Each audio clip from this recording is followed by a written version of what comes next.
صحیح بخاری اور صحیح مسلم شریف کے اندر حدیث ہے اور متفقن علیہ حدیث ہے۔ آقا علیہ الصلوۃ والسلام نے ارشاد فرمایا، حضرت براء بن عازب سے حدیث مروی، قال المسلم اذا سئل فی القبر، مسلمان سے جب قبر میں سوال کیا جاتا ہے وہ گواہی دیتا ہے لا الہ الا اللہ وان محمد رسول اللہ صلی اللہ تعالی علیہ وسلم، وہ کہتا ہے قبر میں بھی اللہ کے سوا معبود کوئی نہیں اور محمد اللہ کے رسول ہیں صلی اللہ تعالی علیہ وسلم۔ یہی وہ بات ہے جو اللہ نے قرآن میں ارشاد فرمائی، یثبت اللہ الذین آمنوا بالقول الثابت فی الحیات الدنیا وفی الآخرہ، اللہ پاک اہل ایمان کو قول ثابت کے ذریعے ثابت کر دیتا ہے، یعنی اس کلمے کے ذریعے اللہ مسلمانوں کو دنیا میں بھی ثابت قدم رکھتا اور آخرت میں بھی ثابت قدم رکھتا ہے۔ یہ اتنا عظیم شان کلمہ۔ اور حضرت انس بن مالک سے حدیث مروی ہے، قال رسول اللہ صلی اللہ تعالی علیہ وسلم، حضرت انس کہتے ہیں کہ آقا علیہ الصلوۃ والسلام نے ارشاد فرمایا، ان العبد، جب بندہ وضع فی قبرہ، اپنی قبر میں رکھا جاتا ہے، وتولی عنہ صاحب اصحابہ، اور اس کو دفنانے والے لوگ وہاں سے چلتے ہیں تو وہ ان لوگوں کے جانے کے قدموں کی آواز بھی سنتا ہے۔ یہ میرے سامنے حدیث ہے اور احباب برکت کے لیے اس حدیث کی زیارت بھی کر سکتے ہیں اور اس کو پڑھ بھی سکتے ہیں، سمجھ بھی سکتے ہیں۔ حدیث کا لفظ ہے لا يسمع قرع نعالہم، کہ جب میت کو قبر میں رکھ کے لوگ چلتے ہیں تو ان کے قدموں سے جو آواز پیدا ہوتی ہے وہ میت قبر کے اندر سنتی ہے۔ اس حدیث میں یہ ذکر نہیں کہ مسلمان میت سنتی ہے یا کافر سنتی ہے، یہ نہیں ہے۔ اس کا مطلب ہے مسلمان میت ہو تو بھی سنے گی، کافر میت ہو تو بھی سنے گی۔ یہ مسئلہ کلیئر کیجئے گا، میں ایک عقیدہ بھی بتا جاؤں جاتا جاتا۔ یہ حدیث پاک ہے صحیح بخاری کی، حدیث پاک ہے صحیح مسلم کی، لفظ امام بخاری کے ہیں، آپ کے سامنے کتاب موجود ہے، آپ چاہیں تو اس کو لے سکتے ہیں، پڑھ سکتے ہیں، اس کا ترجمہ کسی بھی فرقے کے بندے سے کروا سکتے ہیں۔ آپ چاہیں شہر ننکانہ کے اندر عظیم علماء جو موجود ہیں، آپ ان سے بھی اس کا ترجمہ کروا سکتے ہیں۔ یہی لفظ ہے قرآن کا، حدیث پاک کا۔ میرے اور آپ کے آقا نے فرمایا لا يسمع قرع نعالہم، اس میت کو جب رکھ کر اس کے گھر والے، اس کے اعزاء اقربا، اس کے دوست، اس کے یار چلتے ہیں، ان کے قدموں سے پیدا ہونے والی آواز کو بھی میت قبر کے اندر سن رہی ہوتی ہے۔ حدیث کے لفظ موجود ہیں، اس میں نہ مومن کی قید ہے نہ کافر کی قید ہے، حدیث پاک کے لفظ بالکل واضح ہیں، مطلق لفظ ہیں حدیث کے۔ اس کا مطلب ہے میت مسلمانوں کی ہو تو بھی سنے گی، میت کافروں کی ہو تو بھی سنے گی۔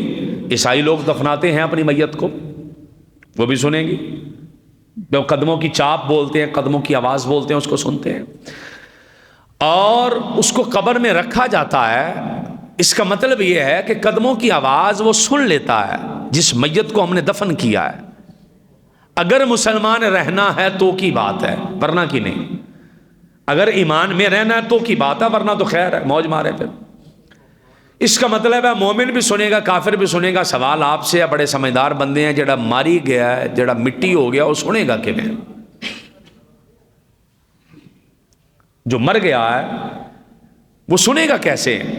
اس کا مطلب یہ ہے کہ میت کو جب قبر میں رکھا جاتا ہے اسی ٹائم ہی اسے زندہ کر دیا جاتا ہے، خواہ وہ مومن ہے خواہ وہ کافر ہے، تبھی تو سنتی قبر میں۔ سننا تو کسی زندہ نے ہے نا، مرا ہوا کیسے سنے گا؟ تو مر گیا اس نے کیسے سننا ہے؟ سننا کسی زندہ نے۔ اور قرآن کے حدیث کہہ رہی ہے کہ یسمع قرع نعالہم، اس نے قدموں کی آواز بھی سننی ہے۔ بابا قدموں کی آواز مومن سنتا ہے کہ کافر؟ جواب آیا مومن بھی سنتا ہے، کافر بھی سنتا ہے۔ اس کا مطلب ہے مومن بھی قبر میں زندہ ہو گیا، کافر بھی زندہ ہو گیا۔ اور عام مومن، آپ آگے حدیث پڑھیں گے، کافر بھی اس میں شامل ہے، مومن بھی اس میں شامل ہے۔ اگر عام مومن بندہ قبر کے اندر دفنانے والوں کے قدموں کی آواز سن سکتا ہے تو پھر خدا کا واسطہ مان جاؤ، اگر اللہ کا ولی بھی قبر میں جاتا ہے، کوئی بندہ اس کی قبر پر جا کر اسے پکارتا ہے، اگر عام کافر اور مومن بندہ بھی سن سکتا ہے تو 11ویں والا پیر بھی اپنے مزار میں سن سکتا ہے۔ یہ تو سارے فرقے ہیں نا بھائی، اس میں تو اختلاف ہی کوئی نہیں رہ جاتا. میں یا تو کر کے بند کمرے میں چھپ جاؤں نا کہ میں نے ایک کیس میں واقعہ سنیا تھا یا میں نے فیس بک پہ سنا تھا، میں نے آپ کو سنا دیا، اب میرے پاس اس کا حوالہ کا ہے، میں تو کتاب لے کر بیٹھا ہوں، ہمارا سودا تو سامنے پڑا ہوا ہے. اسے لے جائیں، چیک کروا لیں، ٹیسٹ کروا لیں، حدیث کی سند دکھوا لیں، ترجمہ چیک کروا لیں، ان لفظوں کو بتا لیں، پوچھ لیں لوگوں سے کہ یہ حدیث میں یہی لکھا ہوا ہے، اگر یہی لکھا تو پھر مان جائیں، یہی لکھا تو مان جائیں. ہم نے کوئی ڈنڈا لے کے تو بندے کے سر پہ نہیں نا کھڑے ہونا، میں ڈنڈے بھی مارنے ہیں ساتھ، نہیں مانو گے تو. ہمارا کام تو صرف دکھانا بتانا، ہم نے بتا دیا، آپ دین روشن کر کے بتا دیا، آپ کے سامنے کھول کے رکھ دیا.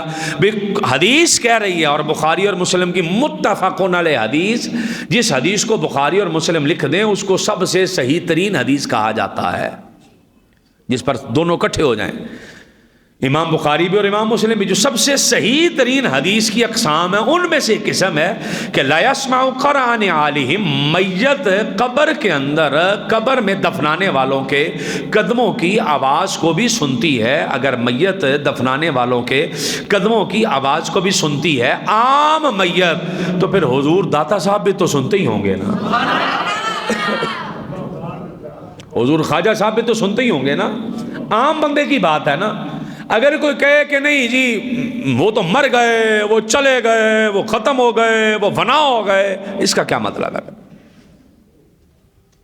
پھر اس حدیث کا کیا مطلب ہے؟ پھر اس حدیث پاک کا کیا مطلب کریں گے؟ اور پھر آگے سنیے گا، آپ فیصلہ خود کیجئے گا.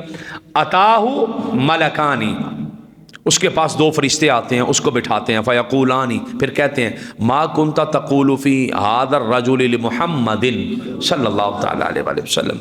یہ بخاری اور مسلم کے لفظ ہیں. عام کتابوں میں 3 سوال ہیں، بخاری میں صرف ایک ہی سوال ہے. عام کتابوں میں 3 سوال ہیں. پہلا سوال یہ ہے کہ من ربک، کا تیرا رب کون ہے. دوسرا سوال ہے ما دینک، کا تیرا دین کیا. میت کو اٹھا کے بٹھاتے ہیں. تیسرا سوال ہے کہ بتا اس سونے مکھڑے والے محمد مصطفیٰ صلی اللہ تعالیٰ علیہ وآلہ وسلم کے بارے کیا کہا کرتا تھا.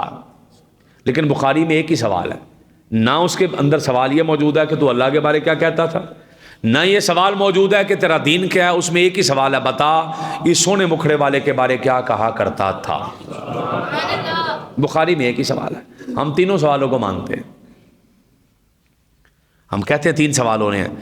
لیکن شاید اس حدیث میں جو ایک سوال ہے نا، اس کا مطلب یہ ہو یا اس چیز کی طرف اشارہ ہو کہ پہلا سوال ہے بتا تیرا رب کون ہے، دوسرا سوال ہے تیرا دین کیا ہے. وہ سوال اس حدیث میں نہیں. شاید اس طرف اشارہ ہے کہ اگر کوئی ان میں فیل بھی ہو جائے تو شاید اس کا گزارا ہو جائے اگر اس آخری میں پاس ہو جائے، اگر اس آخری میں پاس ہو جائے.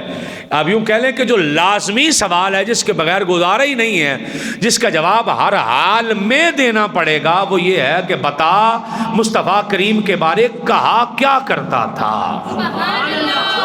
سوال یہ نہیں کیا کہتا تھا نا، سوال یہ کیا کہا کرتا تھا، وہ بتا. اس حدیث نے ہی ہمیں بتایا. سوال ہوگا من ربک، کا تیرا رب کون ہے، تیرا دین کیا ہے. ما کنت تقول فی ھذا الرجل لمحمد صلی اللہ تعالی علیہ وآلہ وسلم، بتا ان کے بارے کیا کہا کرتا تھا. اب یہ حدیث سنیے گا اور فیصلہ کیجئے گا خود. فاما المؤمن، مومن ہوگا، فیقول، وہ کہے گا میں گواہی دیتا ہوں یہ اللہ کے بندے ہیں، میں گواہی دیتا ہوں یہ اللہ کے رسول ہیں. وہ مومن کہے گا. فیقال لہ، سے پھر کہا جائے گا انظر. اچھا اگر مرا ہوا بندہ ہی قبر میں ہے تو پھر کہنا کس سے ہے یہ سارا کچھ؟ بندہ ہی مر گیا، مٹی ہو گیا، اب ختم ہو گئی کہانی. اب یہ فرشتے کس سے بات کر رہے ہیں؟ اب بات سمجھ رہے ہیں نا جی، فرشتے بات کس سے کر رہے ہیں؟ فیقال لہ، سے کہا جائے گا انظر الی مقعدک من النار. وہ جس نے جواب دیا کہ یہ اللہ کے رسول ہیں اور اللہ کے بندے ہیں، اسے کہا جاتا ہے یہ دیکھ تیرا ٹھکانہ دوزخ میں. اسے دوزخ کا ٹھکانہ دکھایا جاتا ہے. جس نے جواب دیا ہے اسے کہا جاتا ہے یہ تیرا ٹھکانہ ہے دوزخ میں. لیکن چونکہ تو نے بتا دیا یہ اللہ کے رسول ہیں، اللہ نے تیرے اس ٹھکانے کو بدل کر یہ تیرا ٹھکانہ جنت والا کر دیا. پہلے دوزخ دکھائی جائے گی، پھر جنت کا ٹھکانہ دیا جائے گا. اگلا سوال ہے وہ جنت والا بھی دیکھے گا، وہ دوزخ والا بھی دیکھے گا، دونوں دیکھ کر کہے گا یا اللہ تیرا فضل ہے، تو نے مجھے جنت عطا فرما دی۔ اب اگر آپ کا ضمیر اجازت دے تو اس حدیث کو سن کر کوئی زبان خاموش نہ رہے، اس میرے نتیجے کو سن کر کوئی زبان خاموش نہ رہے، اس رزلٹ کو سن کر کوئی بندہ چپ نہ رہ جائے۔ اس کا مطلب ہے کہ جس نے رسول اللہ کا نام لے دینا ہے اس کو اللہ نے جنت عطا فرما دینی ہے، اس کو جنت مل گئی نا جس نے رسول اللہ کا نام لے دیا قبر میں۔ اگر قبر میں رسول اللہ کا نام لینے سے جنت مل رہی ہے تو پھر دنیا میں اگر رسول اللہ کا نام لیں گے تو جنت نہیں ملے گی۔ قبر میں اس نے رسول اللہ کا نام لے دیا، آپ کی رسالت اور آپ کی عبودیت کی گواہی دے دی، اور اس نے کہہ دیا کہ اللہ کے رسول ہیں اور اللہ پاک نے انہیں اپنا بندہ اور رسول بنایا ہوا۔ اللہ فرمائے گا یہ تیرا دوزخ کا ٹھکانہ تھا، اب یہ تیرا جنت کا ٹھکانہ ہے، جنت لے لے۔ وہ دونوں کو دیکھے گا اور راضی ہو جائے گا۔ اب آگے سنیے گا وَأَمَّا الْمُنَافِقُ وَالْكَافِرُ، بہرحال جو منافق اور کافر ہے فَيُقَالُ لَهُ سے کہا جائے گا۔ میں جملہ پھر پڑھ رہا ہوں، پھر توجہ کیجیے گا۔ اما المنافق والکافر فیقال لہ، جو منافق ہے اور کافر ہے اس سے کہا جائے گا۔ یہ حدیث آپ کے سامنے ہے، بیان کے بعد آپ کتاب بھی لے جا سکتے ہیں، فوٹو کاپی کروا لیں، کسی دیگر مسلک کے بندے کو دکھانا چاہے دکھا لیں، وہ یہاں تشریف لانا چاہے یہاں تشریف لے آئیں، اس سے پوچھ لیں یہ لفظ حدیث میں موجود ہے کہ بہرحال منافق اور کافر سے کہا جاتا ہے۔ یہ بندہ ماری گیا ہے تو کہنا کنوں ہے؟ کہا کس سے ہے؟ مرے ہوئے مردے سے کہا ہے؟ جو مری گیا قبر میں جا کے ہے ہی کچھ نہیں ہے تو فرشتے باتیں کس سے کر رہے ہیں؟ کس کو کہہ رہے ہیں؟ اچھا فرشتے تو باتیں کر رہے ہیں، جواب آگے سے کون دے رہا ہے؟ بات تو سوچنے والی ہے نا، جواب آگے سے کون دے رہا ہے؟ وَأَمَّا الْمُنَافِقُ وَالْكَافِرُ، بہرحال منافق اور کافر فَيُقَالُ لَهُ، اسے کہا جاتا مَا تَقُولُ فِي هَذَا الرَّجُلِ، بتا ان کے بارے کیا کہا کرتا تھا۔ یہ لفظ حدیث میں موجود ہے۔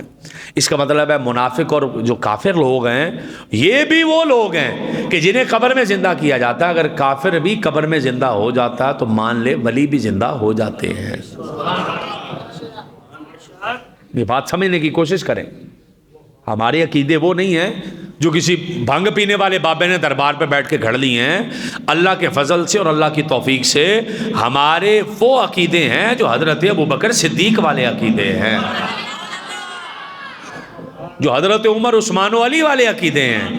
ہمارے عقیدے حضرت مولا حسن اور حضرت مولا حسین والے عقیدے ہیں، اور ہمارے عقیدے کل صحابہ والے، کل صحابیات والے، ہمارے عقیدے اہل بیت والے، ہمارے عقیدے ہی اولیاء والے ہیں، اور ہمارے عقیدے ہی وہ ہیں جو شیخ عبدالحق محدث دہلوی نے ہمیں بتائے ہیں اور امام احمد رضا نے ہم تک پہنچائے ہیں۔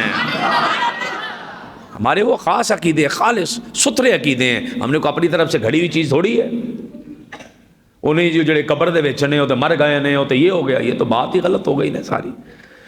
اچھا منافق اور کافر سے کہا جائے گا بتا ان کے بارے کیا کہا کرتا تھا۔ فیقول لا ادری، کہے گا میں نہیں جانتا، مجھے نہیں پتا۔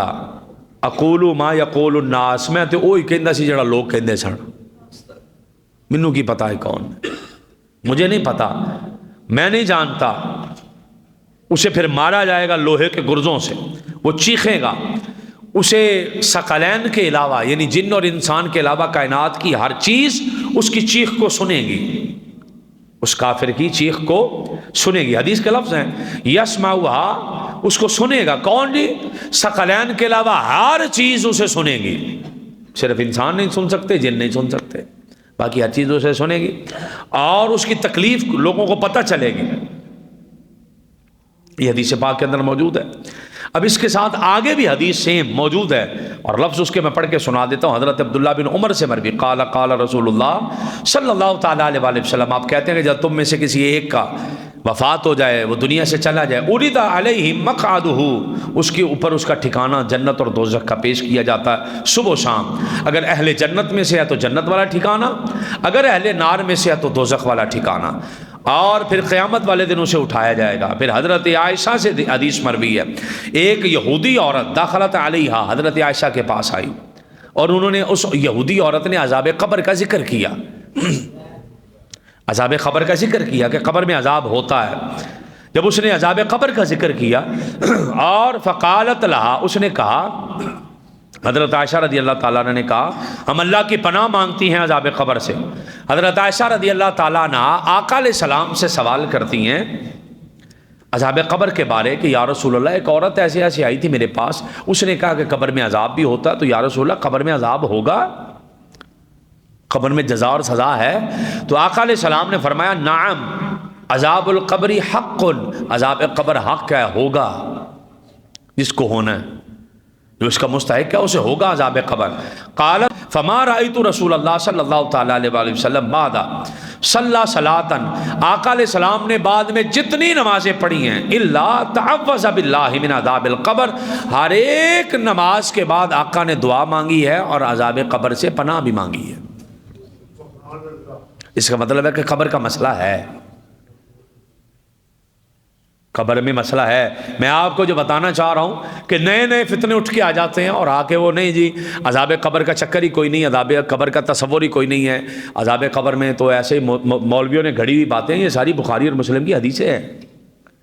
میں آپ کو سر سید احمد خان کی تھوڑا سا قصہ میں نے آپ کو سنا دیا صرف تمہیداً تاکہ سمجھ آ جائے بات کہ ایسے جو لوگ ہوتے ہیں جنہیں ہم کہہ رہے ہوتے ہیں 3 پیس پہنا ہوا جی اس بندے نے بہت بڑی گاڑی سے اترا نیچے اور اب نکل کے اس نے جو مذہب سکھانا وہ حق اور سچ ہی ہونا ہے، ایسا تھوڑی ہو جاتا ہے، ایسا تھوڑی ہو جاتا ہے۔ اس لیے یہ حدیثیں ساری میرے پاس یہ صفحے ہیں، یہ مکمل کتاب میں موجود ہے، حدیثیں بے شمار آگے تک چل رہی ہیں احادیث۔ عذاب قبر کا فتنہ حق ہے، عذاب قبر سے پناہ مانگی جائے، بلکہ حضرت ابو سعید خدری سے ایک حدیث مروی ہے، آقا علیہ السلام نے فرمایا کافر پر اس کی قبر میں 99 سانپ مسلط کیے جائیں گے، یہ حدیث میں موجود ہے۔ اور کوئی سانپ اس کو اگر ایک بار ڈھس لے گا تو اس کو اس کی 70 سال تک تکلیف رہے گی، کب تک انہوں نے ڈھسنا، قیامت تک انہیں ڈنگ مارتے رہیں گے۔